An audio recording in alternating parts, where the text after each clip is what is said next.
Hello mga ka-anime! Welcome back sa ating channel. At bago tayo mag-umpisa sa panibagong kwento, mag-i-intro muna tayo.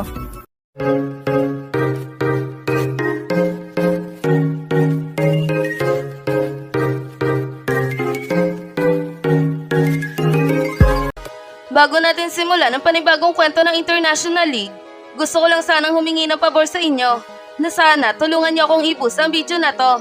Sa simpleng pag-share lang ng ating video ay napakalaking tulong na nito sa akin. At gusto ko lang din sanang ipaalala sa inyo ng paulit-ulit na ang kwentong ito ay isang fan-made lamang na nabasa ko lang sa isang site at hindi ito kasama sa totoong kwento ng Slam Dunk. Ngayon, kung nagustuhan niyo ang ganitong kwento, please pa-like ng ating video at pa-follow na din sa ating Facebook page na Tagalog Anime Manga. Tara, umpisahan na natin ang chapter 183 ng International League. Nagpakitang gilas na nga rin itong si Todori sa laro at talaga namang pinuntusan niya ang depensa nitong mga bida natin. At hindi lang ito basta puntos dahil kinuhaan niya pa ng isang foul itong si Akagi na naging dahilan upang makuha nga nila ulit ang kalamangan sa Shoku. Habang itong mga malalaro ng Shoku naman ay pilit na bumabawi sa kanilang opensa at itong si Hanamichi at Momosuke ay nagigit-gita na nga sa ilalim ng basket. Hindi kita hayaan na magtagumpay sa plano mo may pulang buhok. Yan ang sabi ni Momosuke. Sige, subukan natin kung magagawa mo akong pigilan, Unggoy. Yan naman ang sabi ni Hanamichi. Sabay git-get sa depensa nitong si Momosuke. At talaga namang nagagawa niya na nga itong mapatras sa kinatatayuan nito. Nalabis na ikinatuwa talaga ng buong tagahanga ng Shoku. Sige, may pulang buhok. Kaya mo yan. Talunin mo ang depensa niya si Momosuke. Huwag mo nga hayaan na magawa ka niyang pigilan. Go, may pulang buhok. Gumawa ka ng puntos laban sa lalaking yan. Yan ang sigawan ng mga tagahanga ng Shoku.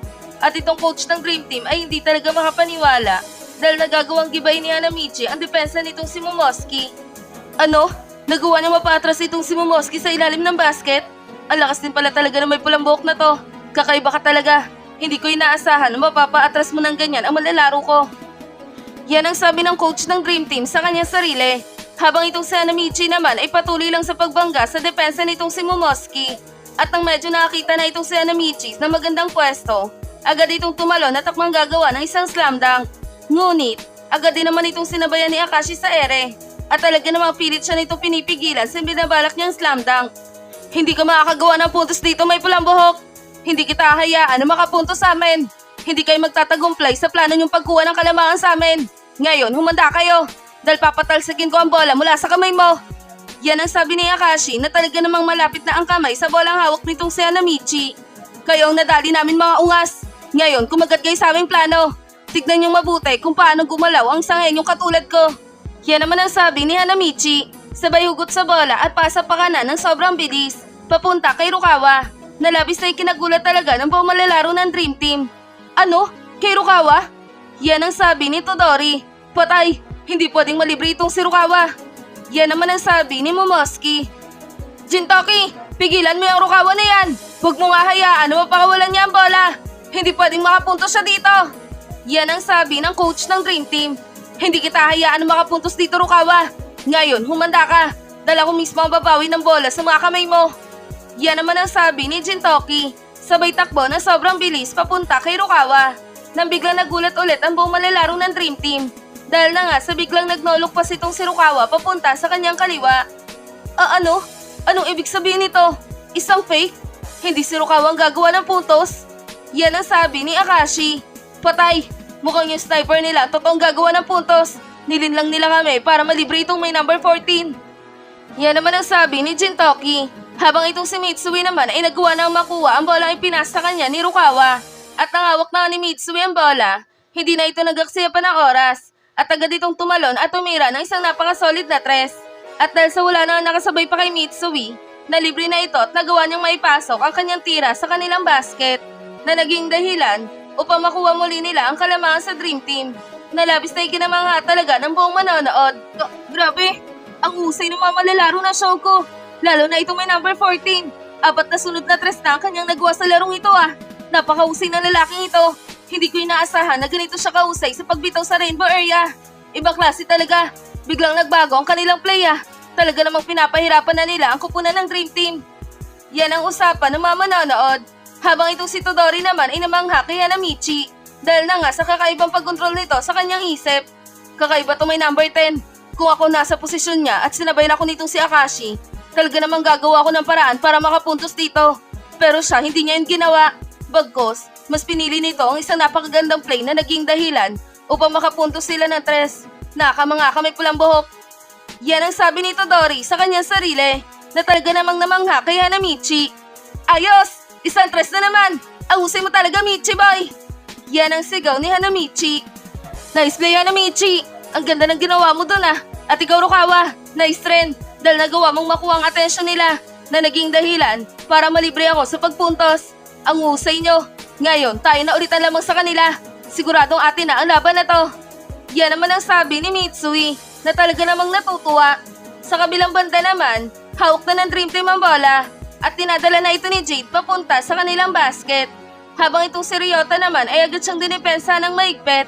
Ngunit, itong si Jade ay hindi nagpapatalo sa depensa ni Ryota at talaga namang patuloy niya lang itong inaatake.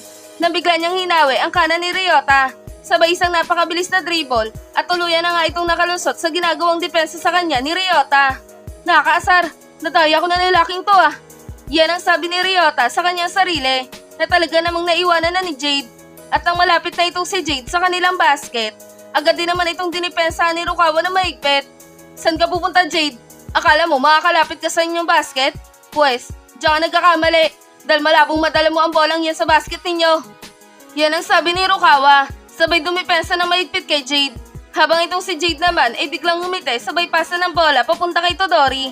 At nangawak na ni Todori ang bola, agad din naman itong tumalon at gumawa ng isang jump shot.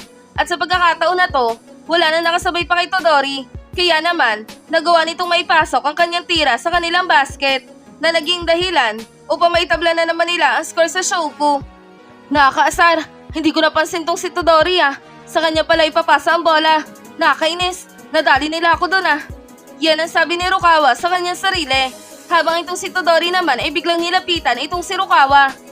Ano na, Rukawa? Akala mo ba kayo lang ang makakapuntos? Pwes, dyan kayo nagkakamali dahil hindi namin kayo ahayaan makuha ng ganun lang kadali ang lamang sa amin. Yan ang sabi ni Todori. Ang yabang mo. Hindi pa naman ako nagsisimula. Mamaya ka sa akin. Tatanggalin ko talaga yung kayabangan mo. Yan naman ang sabi ni Rukawa. Habang itong mga tagahangan ng Dream Team ay nagsisigawan na. Ayos! Puntos na naman! Buti na lang naitabla ng Dream Team ang lamang sa Shouku.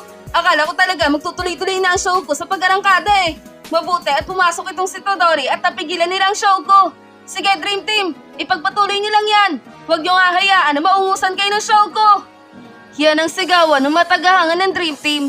Habang itong mamalalaro ng Roman ay naiirita sa sigawan ng matagahangan ng Dream Team. Grabe talaga, ang sasakit sa tenga ng mga balimbing na tagahangan ng Dream Team. Akala mo talaga malalakas ang mga malalaro nila. Yan ang sabi ni Yohe. Kaya nga, ang titining ng boses. Kapag nakakapuntos ang Dream Team, kung makasigaw, wagas.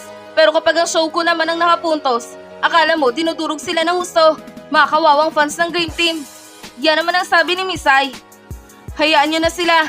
Ang importante dito ay kung sino ang mananalo sa dalawang yan.